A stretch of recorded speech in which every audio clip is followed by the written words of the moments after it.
Premal, and I'm a blood cancer doctor at Yale College of Medicine.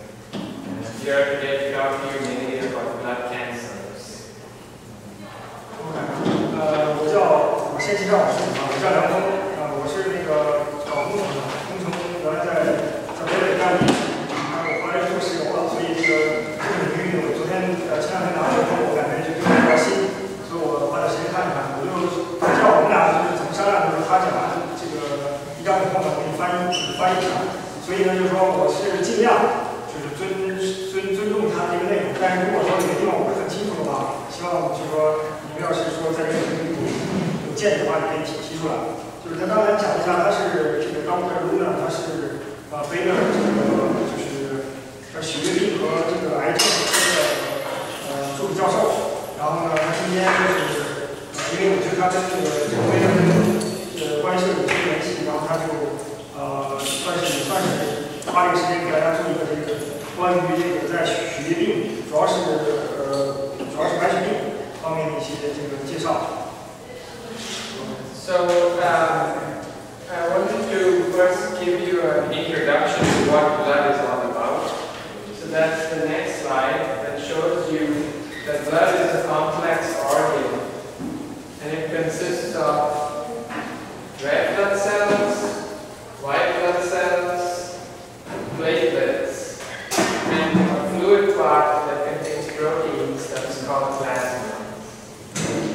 就是说这个主要讲的是这个就是血液的组成吧，主要是就像大家常看到的，主要是红细胞、白细胞，还有这个血小板，然后呢中间液体主要是这个蛋白质的液体，主要是叫血浆啊。So if you were to take blood out from your vein and just let it stand for an hour, these components separate out in the tube. For example, red blood cells will go to the bottom, white blood cells will stay here, and the fluid part of the plasma is on top. 对，它就是说，如果说我们如果我们把这个血液提出来以后，经过这个沉淀以后，底下部分是红细胞，中间部分是白细胞，然后上面是透明状是血浆。Now I always get asked, why is blood red? And the reality is because of red blood cells from here. Okay? And so if you were to look at blood under the microscope, you would see something like this, which includes red blood cells that are small round cells that are red in color, and white blood cells that have a nucleus, and they're over here. 就是说，为什么说血液是红色的？主要是因为我们这血液里的红细胞在这个层次很下的。然后如果我们在显微镜下看的话，这血液大部分是红细胞和白细胞。白细胞呢，就是在这层面中间的一些细胞中有一些这个细胞核状的东西组成，有一些不同的这个白细胞在这个中间部分也会一些。So there are three main components to the blood cell compartment. These include red cells, white blood cells that fight infections, and platelets that form blood clots when you bleed. 就是主要有3部分组成的血液里面，一个是红细胞，一个是中间的白细胞，还有个血小板。白细胞主要是负责这个相当于就是说帮助身体运行能力，血小板主要是比如我们在出血以后，它会帮助这个凝固啊。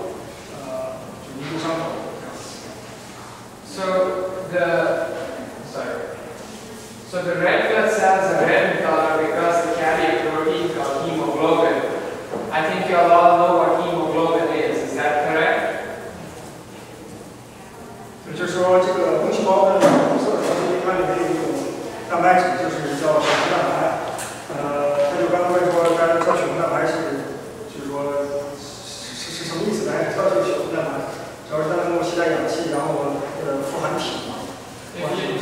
If you don't, this is what hemoglobin looks like.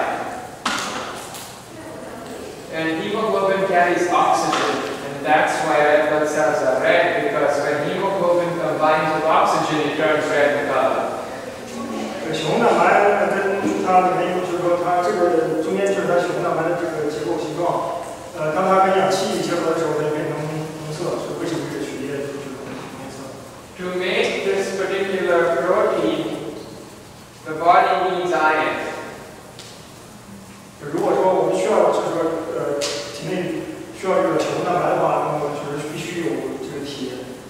铁元素才能够合成这个血红蛋白。So if you're deficient in iron, your red blood cells go down and you look pale. 如果说身上缺铁的话，那么就血红蛋白的含量在身体中减少，这样的话你就会感觉就是这个就会感觉苍白，就是可能看起来很苍白。And that condition is called anemia. 这就是所谓的贫血。So for example, here's a patient who's anemic. You can see it's pale. Here's a patient, here's a normal person who has normal counts in the blood. You can compare and contrast and see the skin color change when you become anemic. 这个图主要是显示到就是一个贫血的这个贫血和这个正常情况下，从手的这个颜色看，贫血的话就是像左边那个图一样，有点发白。正常的话应该也是一个红色、红润的，就是红润的颜色。I can see a lot of people in the audience now looking at their hand. Don't worry. It depends on what you were at baseline. So what I mean by that is, at baseline, this is what's normal for this patient. But then when they become anemic, this is the target. 对，他这个就是他是建议大家就是说自己现在看手对照，因为每个人的这个肤色变化是根据自己就是说原来肤色基本不同，所以就是说这个不要去对称这个图来自己做判断，有没有ผิ血。Now, if you look into the patient's blood in the microscope, you see the red cells are missing compared to normal, much less. 如果我们提取血样的话，那么看到这个贫血和正常情况下的区别，就是在左边这张图上是贫血的这个情况的话，那么里面看到这个红色细胞、红细胞的数量会要少一些。右边这个主要是正常情况下。So you're probably wondering why I'm talking about anemia when I should be talking about blood cancers. Am I correct? 对，他今天主要讲还是讲这个血癌，但是他就说现在先讲一下这个贫血这个事情，接着解释一下。The reason is that all blood cancers result in anemia as the first problem that patients get. 他就是说，其实事实上就是如果有血癌情况下，血癌患者其实往往会出现第一个症状就会出现这个贫血情况。So aside from blood cancers and iron deficiency, there are a number of causes for anemia, like for example, vitamin B12 deficiency, folic acid deficiency, blood loss, being on chemotherapy. 对，这个贫血有很多情况，但是我们就是单看的就是它会导致血红蛋白的数量还少是贫血的一个主要原因，但是是一个主要的这个特征，但是原因有好多种造成贫血，比如说缺铁啊、缺维生素 B12啊、缺这个叶酸，或者是过度失血啊，或者是化疗病都会有都有可能会造成贫血。So what do patients get when they're anemic? Well, if you don't have enough capacity to carry oxygen in your body, you feel weak and tired, and you get lethargy and you get short of breath. These are the main symptoms of anemia. 对，如果患者有贫血情况下的话，主要的就是征兆就是感觉到疲劳啊，昏睡啊，然后非常的虚弱，有没有听过一拿声？ What? Yeah. Okay. So, patients who get iron deficient, you may know someone like this, who may be a child or growing up, has a peculiar interest in eating ice or eating substances like mud or dirt. 对，在某些情况下，这个病人会出现特征，就是说是他喜欢咀嚼一些，比如冰块啊，或者甚至说是一些土啊什么的。他就是说在贫血情况下，他愿意嘴里面去咀嚼一些东西。And that happens when children undergo a growth spurt, and so they need a lot of iron. And when they become iron deficient, they get these strange cravings. It's a condition called pica. 就是说在儿童时代这个儿童里面，如果贫血的话，他们会这种就是说吃这种冰块的这种现象是更明显一些。And you treat anemia by correcting the problem. So if you're iron deficient, you replace with iron. If you have vitamin deficiency, you give that supplement, or you may have to do transfusions or give hormones. 就是说对治疗贫血的话，主要是对症治疗。如果说是缺少铁的话，可以去补铁啊；如果缺少维生素的话，去补充维生素。还可以去，比如说是做一些这个输血啊，去补充一下你的这个缺血的这个状况，或者是做一些这个激素类的治疗。So switching gears now to go into blood cancers specifically. Most blood cancers arise from white blood cells. 现在我们就是重点讲一个血癌情况。血癌主要是发生在这个白细胞这个细胞群里面。And so white blood cells are produced first in the bone marrow. So if you've ever eaten meat and looked at the bone and cut it in half, you would see a soft part. That's called the marrow. That's where blood cells are made. 白细胞主要是在骨头的骨髓，骨髓就是在骨头中部。如果说我们要是比如说有这个做这个，就是如果说你是在比如做一些骨头汤啊或者什么，看到那个中部白色脂肪状的东西，就是骨髓。白细胞是从这个骨髓这个部位去产生出来的。Are you able to understand that part so far? Any questions? 不知道大家对这个现在讲解有没有是不是可以理解？有没有什么问题？可以。Good. So there are three main types of blood cells that get the cancers, and these are neutrophils, lymphocytes, and plasma cells. 就有三种这个白细胞呢，主要一种是叫翻译成中文叫中性粒细胞，就是那个叫 neutrophils， 中间这个叫淋巴细胞，然后还有一个叫最右边这个 plasma 就是叫血浆细胞。They all start in the bone marrow as baby cells. Neutrophils end up in the blood where it fights off bacteria and fungus. Lymphocytes end up in organs in the body called lymph nodes or glands, and they fight the viruses and cancer. And plasma cells, they go back to the bone marrow where they produce antibodies that fight off infections.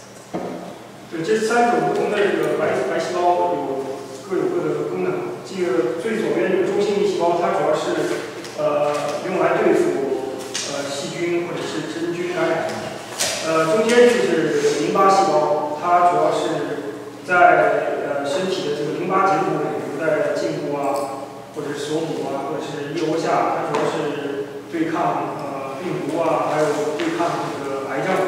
这个浆细胞呢，它会回到骨髓里面去产生就是抗体，然后呢，这样的话会帮助身体来对付病毒啊或者是细菌。So anywhere along this process, the blood cell can become cancerous. For example, if the baby blood cells that make the neutrophils become cancerous, that's called leukemia. 在这个就是说这都有可能，在这个过程中，都可能会产生血癌。那么比如说在这个中性粒细胞，如果它发生癌变的话。Can you repeat it? So I said the baby blood cells that are over here, they become cancerous. They form what's called leukemia. And there are two types.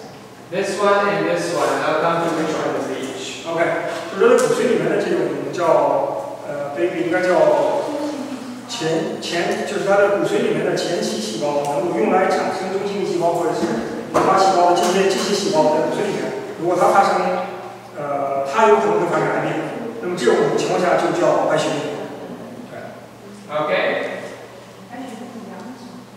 它会有一会儿会分开讲两种白血病，一种是中性粒细胞关于病相关的白血病，还有一种是淋巴细胞相关的白血病。And so if now the lymphocytes that stain these glands become cancerous, that's called lymphoma. 如果是淋巴细胞，就说如果说是这个骨髓里面这个淋巴的原细胞发生癌变，那么它的这种白血病就叫淋巴瘤，中文叫淋巴瘤。Okay. And so then if you get cancer now in these cells over here that reside in the bone marrow, these plasma cells, they become a disease called multiple myeloma. 对，如果说是跟这个浆细胞相关的这种白血病呢，它会叫做叫多发性骨髓瘤，多发性骨髓叫multiple myeloma。Right. 多发性。Do you all know patients in your community that have suffered from these horrible diseases? 你们有没有在座的有没有这个亲戚朋友或者是在你们社区里面出现过这种刚才说的一个叫淋巴瘤，一个叫多发性骨髓瘤的白血病？ Yes. Yes. Okay. So you know how horrible it can be. 那你就知道它是这个病症是非常严重的，是吧？对于患者。Okay, so moving forward, let's talk first about leukemia. 我们现在先讲这个白血病。In China, leukemias are a rare cancer compared to lung, stomach, and liver. 在中国的话，白血病实际上是不算发病率很高的，要远远低于像胃啊、肝啊，或者是肺部癌。About 2% of all cancers are leukemias in China. 大概只有2%的是男性嘛，没有男性的人口里面有2%是低于20%白血病。Even in the United States, leukemias are a small percentage of all cancers, about 3%. 对，在美国的话，白血病也是比较少见的，只有3%的几率。But the problem with leukemias is, although they may be ranked 8 or 9 in the list of most common cancers, they're number 5 in the most likely to cause you to die from the disease.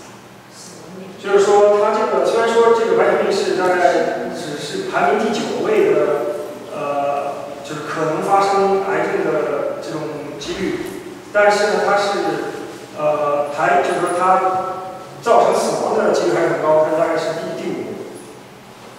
So although it's rare, it's a very hard to treat cancer, and patients suffer quite a bit. 尽管说很少见，但是它还是这个对患者来说还是非常痛苦的。对，治疗也很困难。Okay, so this is a diagram showing the rates of cancers over the years, starting from 1930s to 2000 and beyond. 对，这主要是这张图主要是看一下这个各种癌症的发病率在这个历史，就从1930年到2000年的过程中，我们可以看到就是那个蓝色线是白血病。So for example here, can anyone tell me why there was such an increase in lung cancer and now there's a decline? 就是这个有一条曲线很高的，这个是肺部和支气管方面的癌症。就是说想问一下，为什么会有一个这样的一个很快的升高，然后又很快的下降的一个趋势？大家知道是什么原因吗？ Say that again? You're close. Think hard. No, it's because of smoking. So in 1980, the first study came out showing that smoking causes lung cancer. So people stopped smoking and the incidence declined. 这主要是因为这个吸烟的变化，吸烟人数和吸烟习惯变化。在80年代以后，就是发现这个吸烟跟癌症跟肺癌是有相关的，所以从那以后呢，宣传有这个吸烟的人数下降，所以造成了在统计上肺癌发病率的减少。And leukemias have stayed relatively steady over the years. 白血病的发病率基本上变化不大，就是在过去的大概70-80年之内。Can anyone tell me what may have happened here in 1944 that slightly increased the incidence of leukemias? 就是在这张图上呢，这有一个箭头，在1947年以后呢，就是白血病会有缓慢增加，就是大家不知道是什么原因造成的。Exactly. So because of the atom bomb in Japan, there was an increased incidence of leukemias, and now it's well documented that patients who got exposed to the radiation multiple years afterwards too had damage in their bone marrow that resulted in leukemia. 对，这个就是说解释一下刚才的原因，就是在44年广岛长崎的这个原子弹爆炸。那么在附近的居民由于长期受到这个放射性物质的这个影响，所以它就造成它的这个骨髓里面就发生癌变，所以这就是一个原因。为什么我们看到40年以后白血病的数量会有小幅度增加 ？So that must have already answered one of your burning questions as to what causes leukemia, and the answer is radiation. 这张图主要讲的是什么原因造成白血病？其中主要第一个原因就是对这个放射性物质的接触会造成白血病。So you can get radiation exposure even without an atomic bomb. You can get radiation exposure if you undergo radiation for another cancer, for example, or you get exposed to a nuclear reactor or things like that. 就是这种对放射性物质接触呢，就是不仅仅局限于刚才我们说的这个原子弹爆炸，还有在很多情况下，你去接触到这种放射性物质，比如说，你的这个放射性的治疗，就是其他的癌症，会造成这种发生白血病。And there are some other risk factors as well. I want to highlight in this group that patients with Down syndrome or congenital medical problems have a 100-fold increased risk of developing leukemias as well. 对，在有一种情况下，就是说这个他会说是在儿童的当时应该是唐氏症，就是儿童痴呆症的，儿童的什么什么？对，唐氏症的儿童里面会有很高几率得这个白血病。But in most of my patients that I see in clinic with leukemia, the cause is unknown. 但是对于更大范围的这种白血病的患者，就是白血病成因来说，很多情况下大家还是不太清楚为什么会得到白血病。In China and East Asia, there is a virus called HDLV1 that can cause a rare type of leukemia called T-cell leukemia. 对，在中国或者东亚地区呢，有一种叫 HTLV 的这种病毒，它会造成就是 T 细胞的这个白血病。And since this virus is located only in East Asia, the risk of developing leukemia here, if you didn't contract the virus, is very low. 这种病毒主要是局限在东亚和中国，所以就是说，除非说是你接触在中国或者是东亚接触这种病毒，那么一般情况下得患这种 T 细胞的白血病可能性很低。So your next question probably is, who gets this leukemia? Which is the patient population that gets leukemia? And the answer is, it's mainly older patients above the age of 50 that get leukemia. 除了刚才了解的，就是说是什么造成白血病，这张图主要是说，什么样的人群会比较更容易患白血病呢？那就是说，从这张图显示，主要是年纪大，大概是在50岁，大约50岁以上，这个人群会有更高的可能性患白血病。So this is a normal blood under a microscope ones that have leukemia have a lot more white cells than other cancer cells. 这个是在显微镜下看对于一个血液检查，在左边是一个正常的一个血检的一个图片，在这边呢，在右边是一个白血病的一个情况，可以看到在白血病的这患者里面，他的白细胞的数量很多的白细胞。And this is an actual patient's blood that was full of cancer cells or leukemia cells. 这是一个真实的患者的一个显微镜下的一个检测，可以看到就是很多这种黑色箭头指的都是癌变的白细胞。As you can see, there's far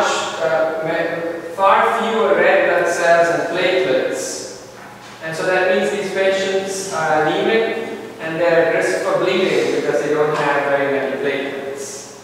在这张图中还可以显示出来，就是说红细胞和血小板的数量非常少。那么这个患者实际上是有贫血和贫血的症状，而且还有一个就是说在失血的时候很容易自己去止血，因为血小板数量很少。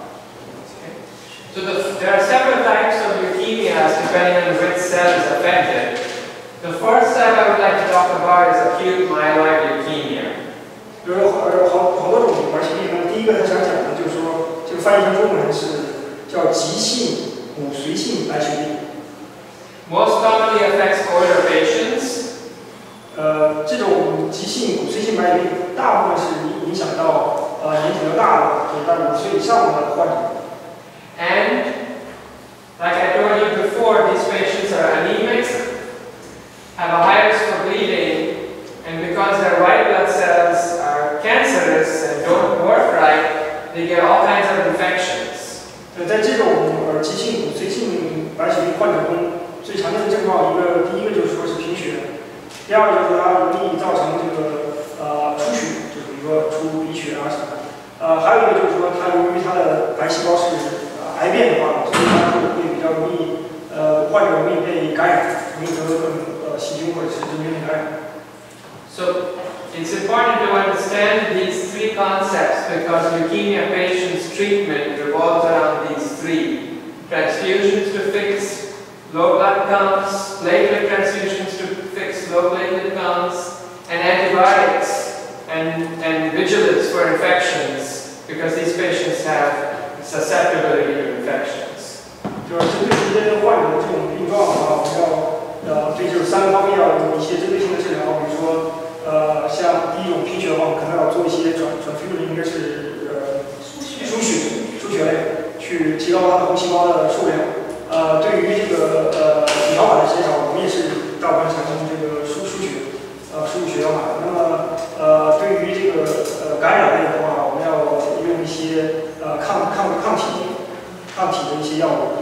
And by now, since I've spoken about it, you should know that the baby blood cells that are the problem exist in the bone marrow. That's where the blood cells are formed. So the way to diagnose leukemia is to undergo a procedure called a bone marrow biopsy. 就是说刚才他已经讲了，就是这些造成这白血病的主要部位是在骨髓内的这种前期细胞，这些细胞就是用来产生各种不同的白细胞的。那么对于医生来说，检测这个病这个方法，主要方法也是用这种用从这个骨髓里面抽取这种细胞来进行检测。For example, this is the hip bone where we commonly take the bone marrow sample out from. We introduce a needle into the space and take out some cells that give us an idea of what the baby blood cells are doing. 对，有一种常见方法就是在这个应该是在它的hip bone，就是臀部的骨头，髋骨，在它的髋骨，对，就是提取这种骨髓进行检测。Unfortunately, in the United States, 26,000 cases newly diagnosed cases of AML each year.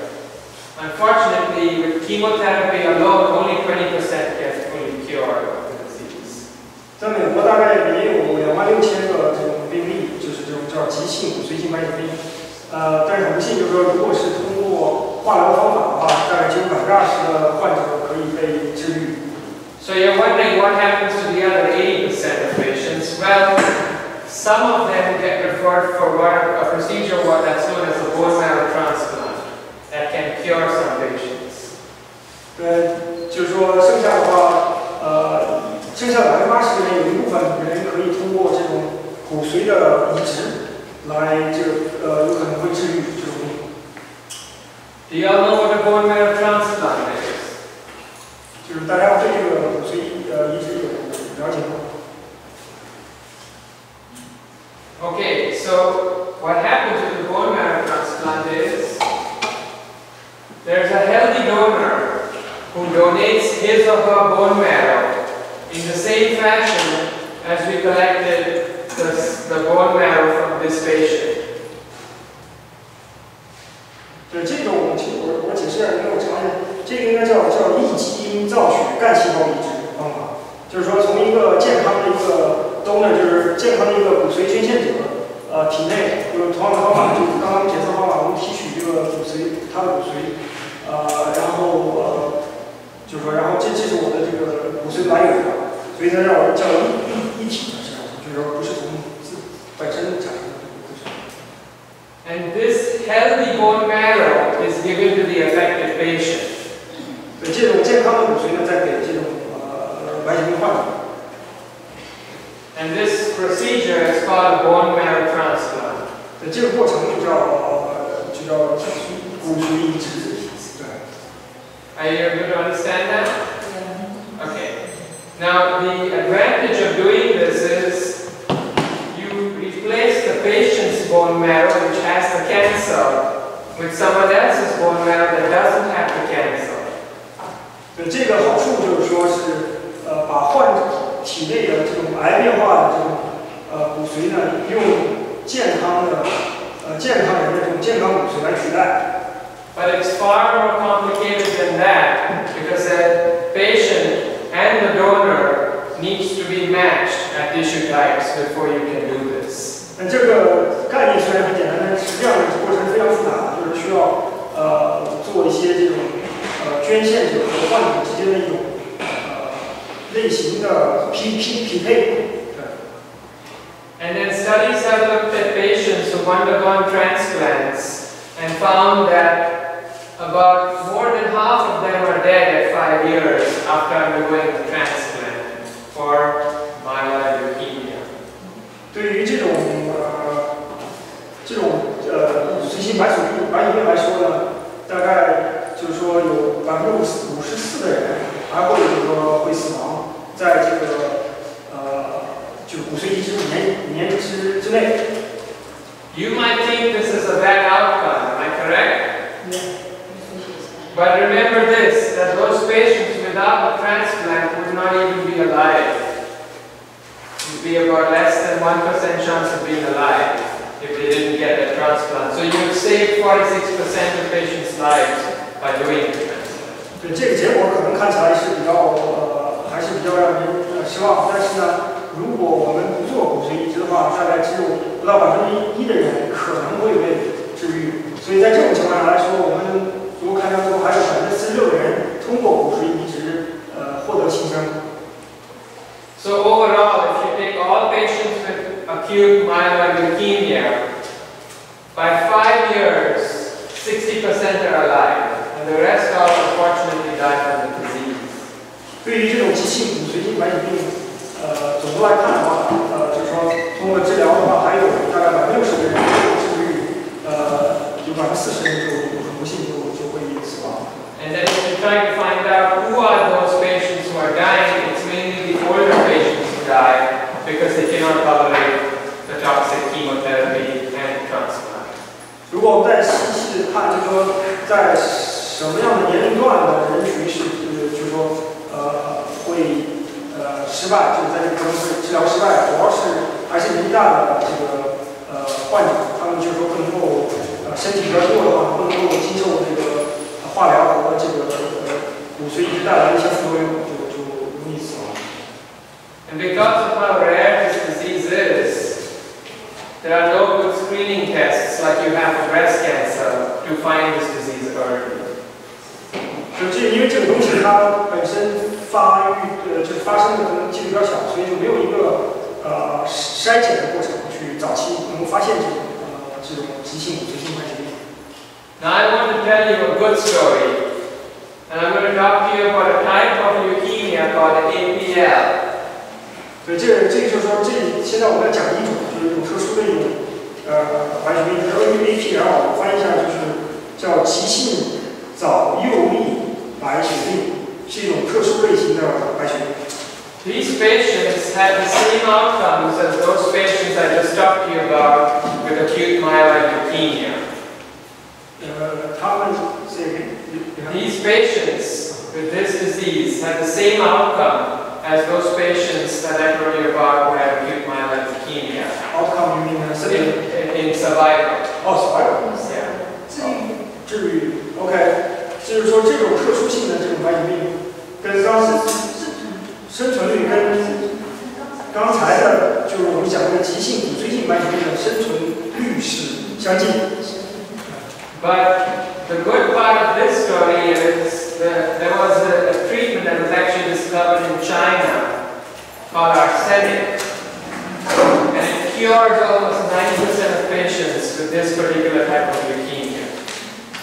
这个有一个比较，我昨晚上看一下，就是说这个病的话，一个在治疗的这个方法里面，就是在中国实际上最早试过一种方法是在哈尔滨医科大学，他们用的是那个叫砷剂，砷就是金属砷剂，然后做了治疗，然后他们就说是效果非常好，大概90%的人就是用了这种方法以后都治愈。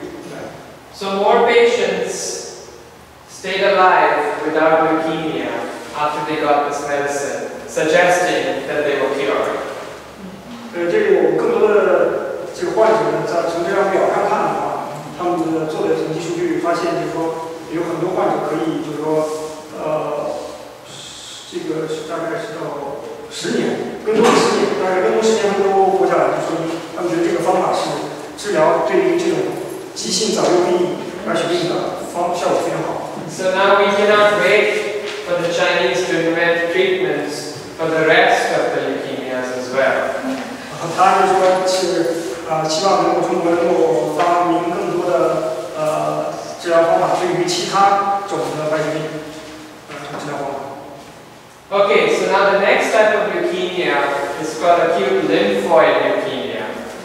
接下来一种刚才我们讲的叫骨髓性白血病，这种叫急性淋巴性白血病。And what's peculiar about this leukemia is it mostly affects children. 这种白血病主要在儿童常见，就是这个表上看到小于2岁的大概有57.2%的就说发病率，就说在所有的这个白血病患者中。Actually, very few cases in adults. 而对于成年人来说，这种发现的几率很小。And if you were to look at all the cancers affecting children, you would find that acute lymphoid leukemia is the most common cancer affecting children. 对于儿童来说，对这个扇状图是就是说常见的癌症，在儿童中常见癌症。这种叫淋巴性白血病，急性淋巴性白血病在儿童中的发病率是比较高的。What's identical to myeloid leukemias is the symptoms. 跟前一种叫骨髓性白血病的这个症状，对于患者来说，症状是非常相同的，是一样的。The patients are anemic, they can get infections, and they can bleed. 同样是3种症状，就是说这个患者是贫血，而且他容易这个出血，还有一个就是说他会有感染。What we commonly see is babies or children who have many bruises on their body because they play around so much and they don't have platelets and then they get bruises.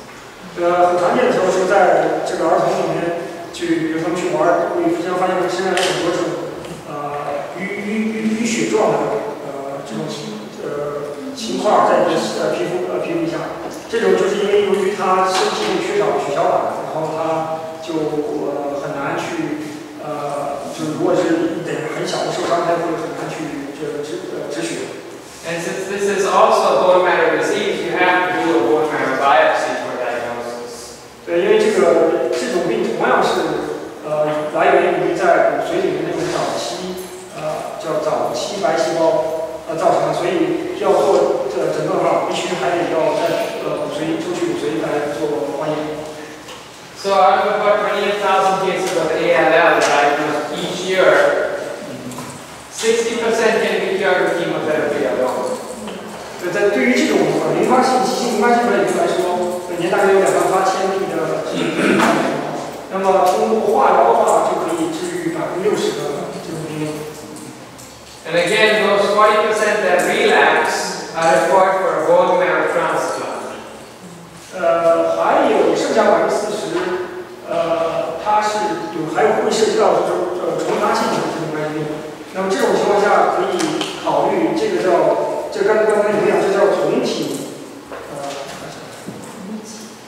叫自体的骨髓移植者，自体干细胞移植。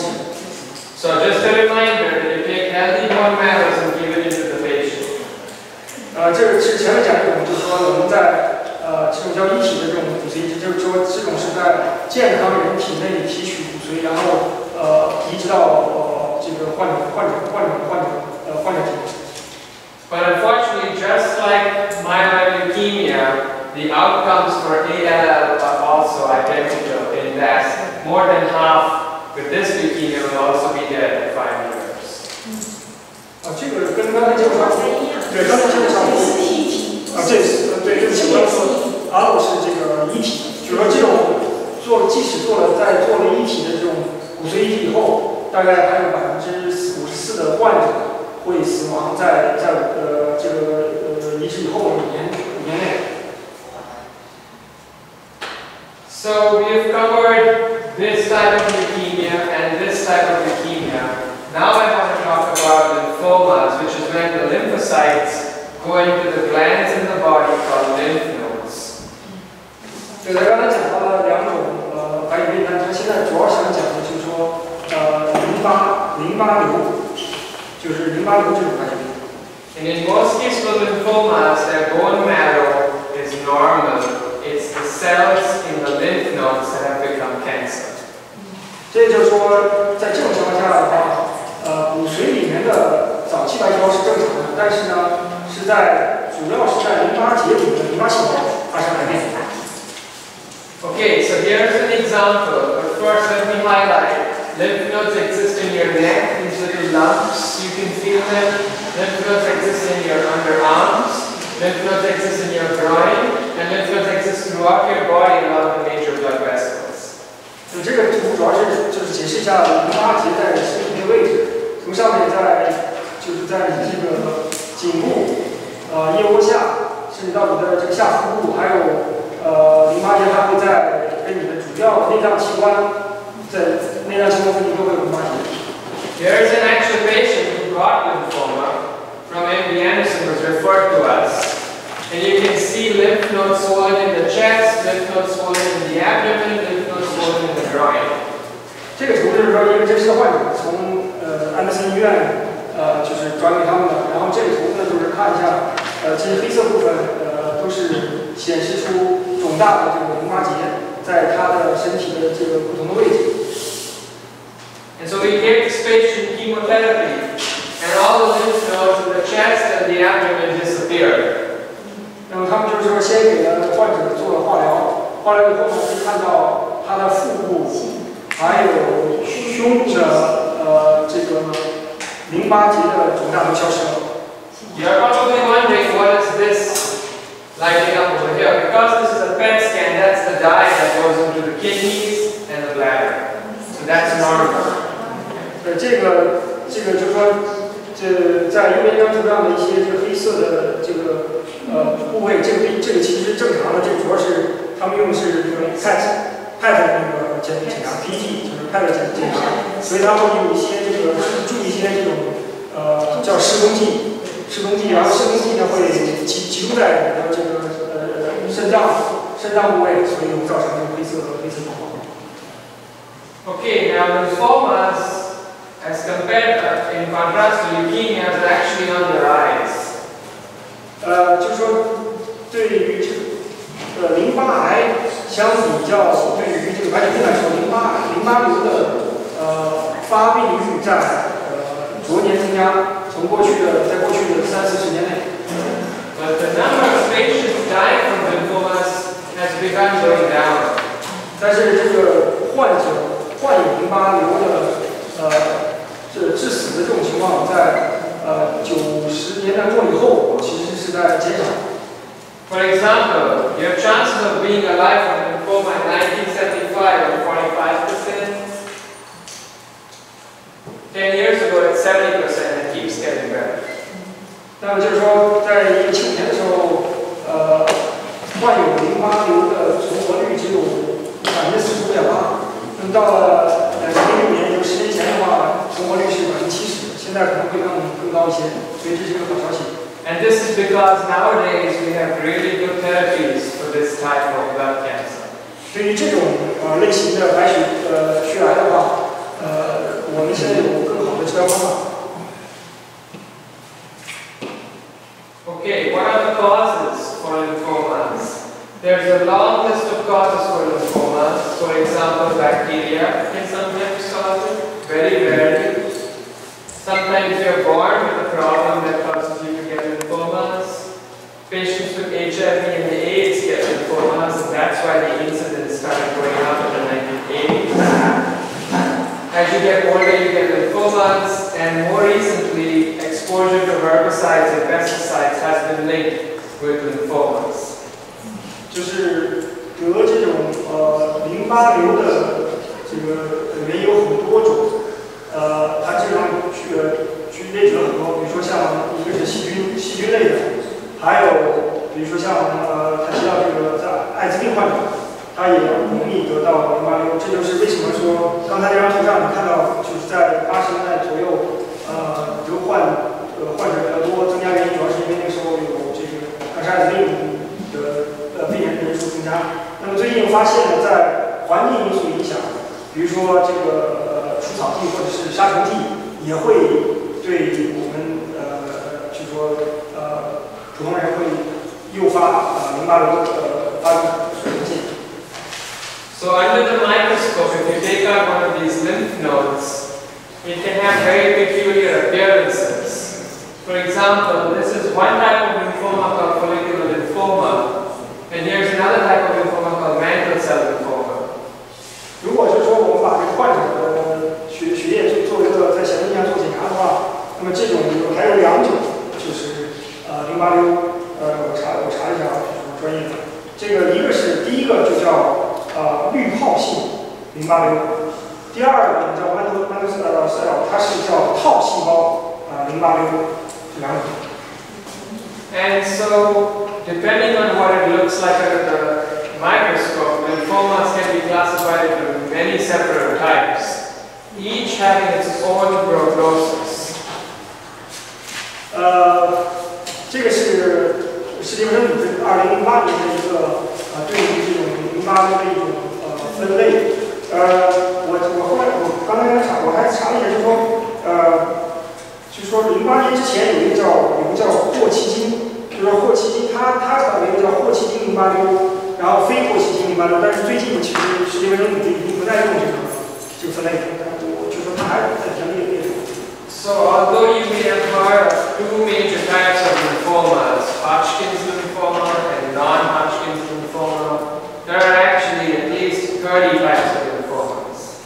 所以就是我刚才说的，就是说最早的时候，初期的时候就是用霍奇金淋巴瘤和非霍奇金淋巴瘤来分类，但是现在实际上就是说大概有超过30多种的这种不同淋巴瘤的距离。And you are with me? Hodgkin lymphoma is just one of them and actually has the best prognosis. 这个霍奇金淋巴瘤呢，就是说只是其中之一，然后这种的话实际上是有一个比较好的一个诊断prognosis 预后。Our chances of survival. Okay. Okay, unlike other cancers, when you hear the word stage 4 cancer, you think that this is incurable and it's what we call terminal stage. Lymphomas are talk about completely different. 对，讲到这个癌症分期的话，如果是其他癌症，当然我们大家说，比如四期癌症，那就是说这种是就相当于是晚期，就很难治愈的。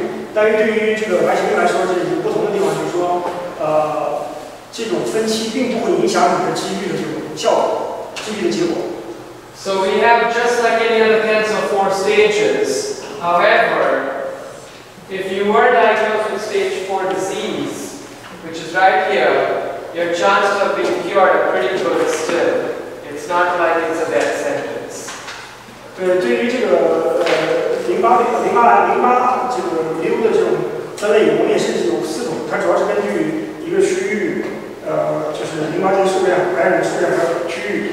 但是呢，从这种图来看的话，即使是在4期的这种淋巴瘤的这种病人，他的这个存活率、治愈率还是大概是在63.1%，还是很高。这就不像其他的。This is a disease that starts at a younger age compared to leukemias, but older folks get it too. 这种淋巴瘤的，它在年轻的患者里有，在老年患者中也会更多。Okay, so with standard therapy, as you can see, there's a lot more patients with lymphoma in the United States as compared to other cancers. About 73,000 cases diagnosed each year. With standard therapy, about half are cured with chemotherapy alone.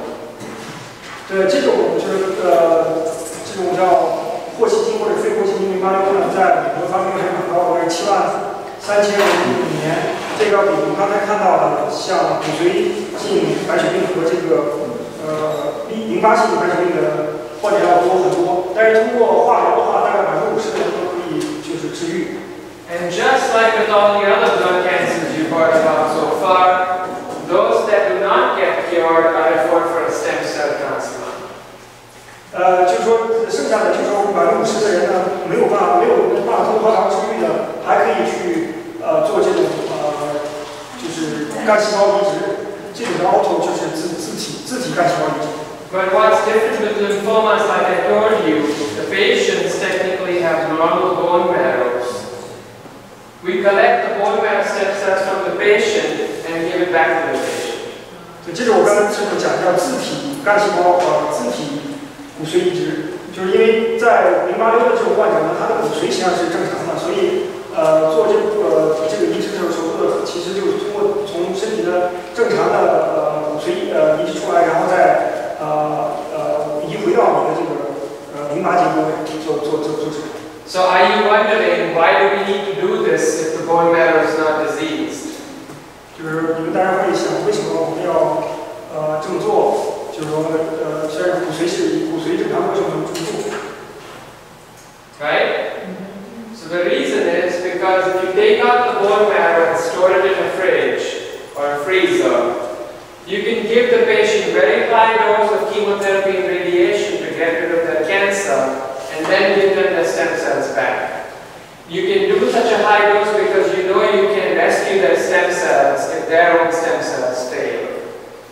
对，这个原因是这样的，就是说我们可以对于这种患者的话，因为他骨髓是正常的，这样的话我可以把骨髓里面的这种干细胞先取出来，先存放，然后呢用大剂量的化疗去对这个患者进行治疗。这样的话，就是说，即使是他的骨髓内由于化疗造成对这个骨髓本身干细胞损伤，我们还可以通过移植出来的这种干细胞再移植回去，这样的话恢复它骨髓功能，造成。Okay, so the outcomes are pretty good for lymphoma compared to the other blood cancers. Like I told you before, 70% of those who get diagnosed will be alive in 5 years. 就这种对于淋巴瘤这种患者的话，他的治愈率还是蛮高的。大概我们现在到70.7%的治愈率。Okay, so now the last type of blood cancer that we'll talk about today is those that involve these cells here called plasma cells. I told you before that they go and sit back in the bone marrow, so for them the bone marrow is the site of disease. So 最后一种呢，就是说我们这叫血浆细胞的，跟血浆细胞相关的白血病，但是这种血浆细胞它会回到就它回到骨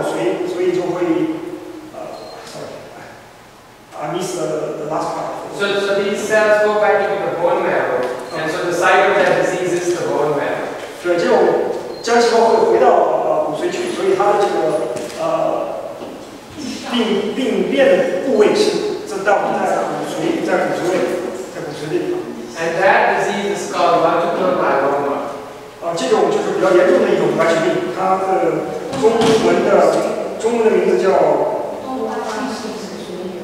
多发性骨髓瘤。Unfortunately, myeloma is not a curable cancer. 很不幸的是，这种病呢是比较严重，它是不能够治愈的。So again, older patients get myeloma more commonly than younger patients. In fact, no one below the age of 20 gets myeloma. 就是在多发性骨髓瘤这种病呢，在老年人的这个发病率比较高，在年轻的，比如小12岁以上目前没有发现这种病。And the organs that are affected are the bone, because that's where the plasma cells live. They don't spill into the blood, they only stay in the bone marrow, so they eat away at the bone. 对，这个主要的发病区域是在骨头，因为这个血浆细胞主要是回到骨头，所以在那地方发生病变。The myeloma cells secrete a protein that can damage the kidneys, called an M protein. 对，它的这个癌变细胞，它会分泌出一种叫M 蛋白质，这种蛋白质会损伤肾脏。And because they occupy the space in the bone marrow, there's no space left for normal blood cells like red cells and other white blood cells and platelets to multiply. 对，因为它是在骨髓内，所以它会影响到你的红细胞、血小板的生长，因为这个骨髓会被大量的这种血浆细胞占据。So patients will present to me in clinic with pain in their bones, that is their back pain, because that's where the disease usually is, frequent infections and fevers and anemia. 如果病人到医生这儿来，经常发生的症状是他的这个骨头的疼痛，主要是在这个胃部，然后呢，在胃部，而且主要集中在这个肌部附近，而且病人会有很经常性的感染或者是高烧。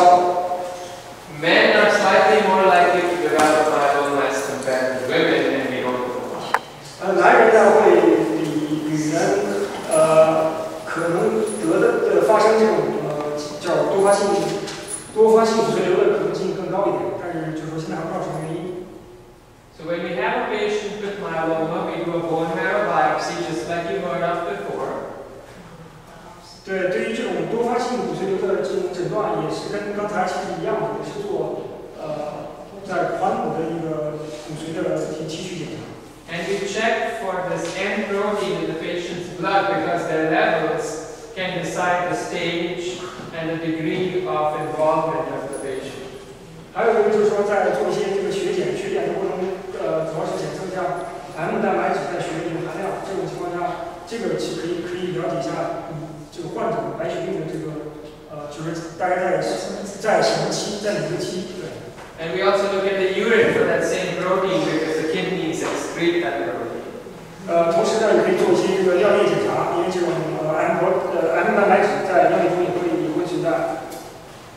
Okay, so I talked to you about this M protein, the different identities for the M protein that's assigned by the pathologist.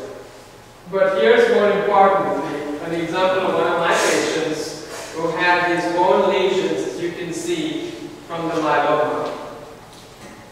这个图就是说是他的一个医生的一个病人他在这个在他的这个头骨上会有一些这个创伤，另外在他的这是应该上肢的这个骶骨上也有一些可以看到一些阴影，这个骨头的一些损伤。Besides destroying the bone and causing a lot of pain, in rare cases they can result in fractures of the bone as well, and that's really painful for the patients. 除了就是说会造成这个骨头损伤以外，它还会有时候会造成骨头其骨折，这种情况下对患者的疼痛是非常大。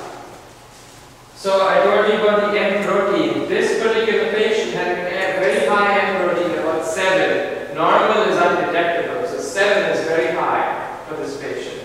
这个就是说我们现在开始讲这个具体这个患者的例子。这个患者就有很高的这个 M 蛋白质的血的含量，它大概是7克就是每100毫升，每100毫升7克。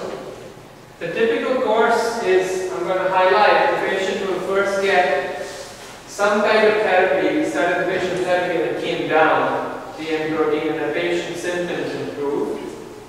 这个是就是说这病人来的时候是大概7。然后通过一个叫 induction therapy， 就是叫前期治疗吧。前期治疗以后，我们就是把它降到3.3。But unfortunately, myeloma is incurable, so it came right back. 但是因为这种病没有办法治愈，所以治疗完以后，它后来又增加了它的这个检测，就是它这个 M 蛋白质的含量又增加了。So then we started another type of therapy and it started going down again. 然后他们又做了另外一种治疗方法，然后让它又降下来，大概6个月又降到3克。So there have been a lot of new drugs that have come out for myeloma that are very effective. So you can keep a patient under control for almost 5 years now without dying from the disease. 现在就是市面上有更多的这种新药会效果会好一些，这样的话就可以让控制病人的这种血液里面这种 M 蛋白质的含量，这样会让病人的在这5年的存活率会大大增加。So for example, in the United States, 28,000 cases of myeloma each year. 在美国大概有每年大概有28000人得这种多发性的骨髓瘤。After diagnosis, we do some testing to identify what risk category they fall under. If they're low risk, there's an 82% chance they will be alive in 5 years. 然后病人一般来说对病人应该做一个这种风险分析。如果他是低风险的话，一般他们会有82%的这种可能性，他会存活就是说是超过5年。9% of patients have intermediate risk, and their chance is about 62% to be alive in 5 years. 大概有9%的这个患者，他是在中等的这种风险情况，大概他的在5年的存活的可能性是62%。Unfortunately, most of the patients have high-risk cancer, like the one I just showed you. 但是很不幸的，大部分的患者还是在这个高风险的情况，大概有63%的患者，而且他们5年的存活的可能性只有40%。So you have to be quite aggressive in that treatment and start at least 3 drugs to control their disease when they get diagnosed. 这种情况下，就是我们需要非常aggressive， 就是非常大胆的一些这个药物治疗，至少需要3种药物来控制刚才说的这种 M 蛋白质。And the drugs that are used are not without risk. They're quite toxic. It can result in infections, immunosuppression, blood clots, anemia, neuropathy, nerve pains, lots of side effects with these medicines. 就是这些药物呢，有很大的问题，就是说这些药物用来治疗这个病的药物毒性又很大，它会带来很多各种不同的副作用。Okay, so overall, out of all the myeloma patients that are diagnosed, about half will be alive in 5 years. 在所有的这些患这种多发性骨髓瘤的患者中，大概一半48.5%的人都会在5年内存活。So that's all I have about blood cancers. But I want to talk about some clinical trials that are available at our institutions using immunotherapy to treat blood cancers. I'm part of the trials that treat leukemias and myelomas using T-cell therapy. And we have a cancer type that's quite rare actually amongst our population here, but a lot of patients with from East Asia develop this cancer called nasopharyngeal carcinoma.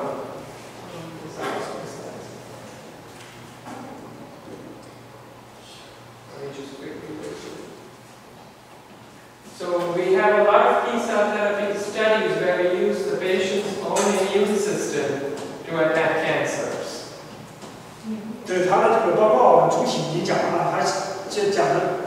说讲一讲他在贝勒医院，他们现在有一些这个有一些工作，主要是利用就是患者自身 T 细胞来做一些这种免疫性的治疗。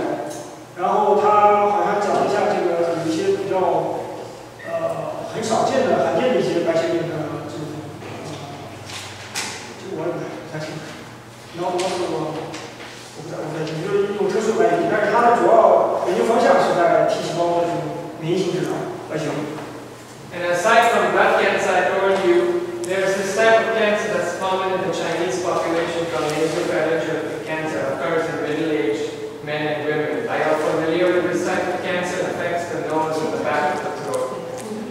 这个好像是鼻癌，就是说他也同时也比较熟悉，就是在一些，尤其是在南部，在中国就南方中国的南方住的中国人。 对，比较多见的鼻癌，就还有处理。And we discovered lately that most of these cancers are the result of a virus called EBV or Epstein-Barr virus. 就是说，他们发现这种鼻癌患者实际上是由于一种病毒叫 EBV 的一种病毒，这种造成的这种就是鼻癌。So we have a clinical trial that's open at Baylor that recruits patients with this cancer.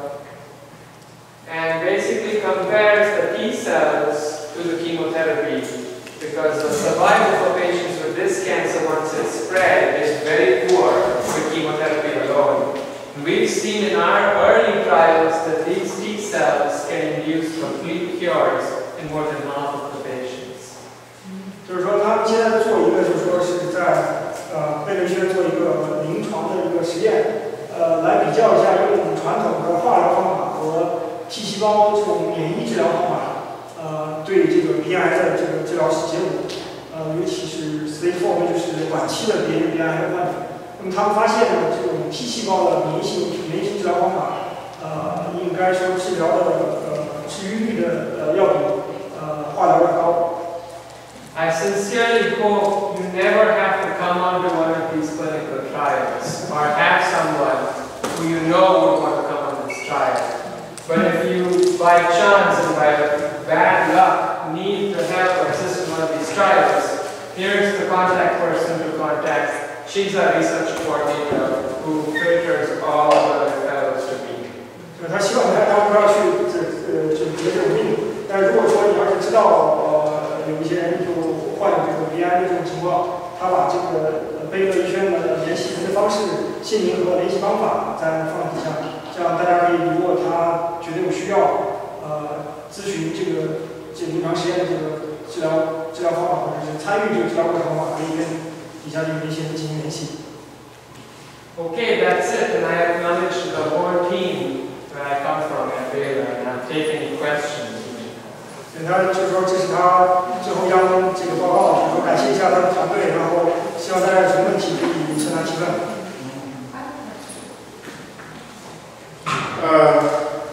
about the clinical trial, long time ago, there's a patient called Bubble Boy in medical center. You know Bubble Boy? Yeah. You don't have immune system. Yeah.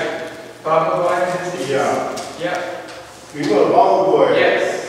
So that is actually not cancer. Those babies have a deficiency in a gene that makes them susceptible to infections. And so because of that, they need to be kept in confinement to protect against infections. Even the small bacteria that you may just think it's on a banana or something, they could catch it and become very sick from it. So for them, the treatment of choice is a bone marrow transplant. Is that Bubble Boy a good treatment or bad? There is a good treatment.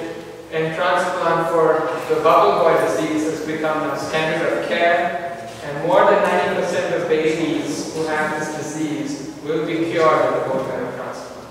Thank you. Yeah.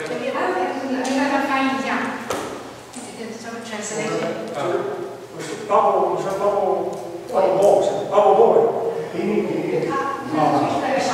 就是把孩子放在一个封闭式的一个，像人一样。